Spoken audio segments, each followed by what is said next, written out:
મારું નામ અનુબેન રાવલ છે। હું અહીંયા 2012 થી રહું છું નાગેશ્વર એરિયામાં।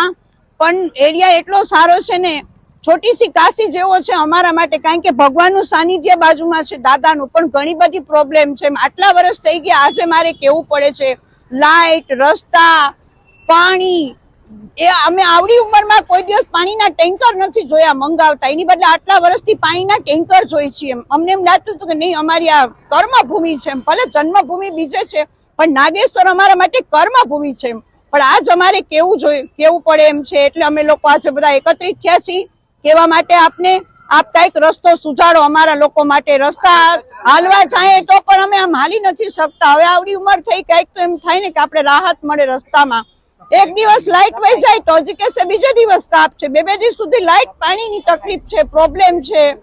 આનું શું કરવું અમારે? આનો કોઈ પ્રશ્નનો હલ ખરો? એમ વોટ જોતો હોય તો કહેશે ના હાલો આપો, અમે ખુશી ખુશી આપશી, તમે માંગશો એના કરતા ડબલ વોટિંગ કરશી। એમ અમને તો ભાજપ માટે માન છે। એમ નાગેશ્વરના રહેવાસીઓની નમ્ર વિનંતી છે કે અમારા ચૂંટાયેલા ધારાસભ્યો ક્યાં છે, નગરસેવકો ક્યાં છે? છેલ્લા 5 વર્ષથી આ વિસ્તારમાં કોઈ ક્યારે આવતું જ નથી। નાગેશ્વરમાં ગંદકીના ઢગલા જામી ગયેલા છે। અવારનવાર ઝઘડા પ્રોબ્લેમ થાય છે। પોલીસ ચોકીની જરૂરિયાત છે। એક આરોગ્ય કેન્દ્ર હોવું જોઈએ। અહીંના ગરીબ વૃદ્ધો, નાના બાળકો અને નાના વસવાટ કરવાવાળા માણસોને દવાખાનામાં રાત્રે ગમે ત્યારે દિવસે જરૂર પડે તો ઠેઠ સિવિલ હોસ્પિટલ સુધી જવું પડે છે। તો આ એક નગરપાલિકા તરફથી આરોગ્ય કેન્દ્રની સુવિધા શરૂ થાય। રસ્તા ખરાબ છે, રસ્તામાં છેલ્લા 5-7 વર્ષથી કોઈ પુરાણ નથી થયું, ડામર નથી થયા, કોઈ રસ્તા નથી થયા। પાણી અનિયમિત આવે છે।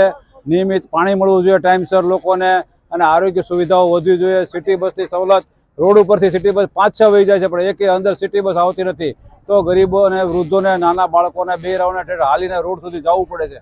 એટલે અમારા ચૂંટાયેલા પ્રતિનિધિઓ અને અમારી નમ્ર વિનંતી કે તેઓ આવે અને અમારે મતનો બોયકોટ ન કરવો પડે। નહીં તો અત્યારે અમારે એવી વિનંતી છે કે કોઈએ આ નાગેશ્વર વિસ્તારમાં મત માટે આવવું નહીં। અમે કોઈને મત આપવા માંગતા નથી, કારણ કે લોકો અમારી કોઈ સાર સંભાળ કે સુવિધા માટે કોઈ ક્યારેય ફરકતું નથી।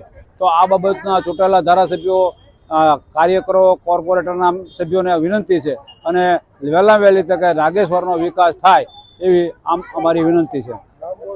હર્ષદભાઈ ગુણવંતરાય ત્રિવેદી, રાજુલ, રાજકોટ।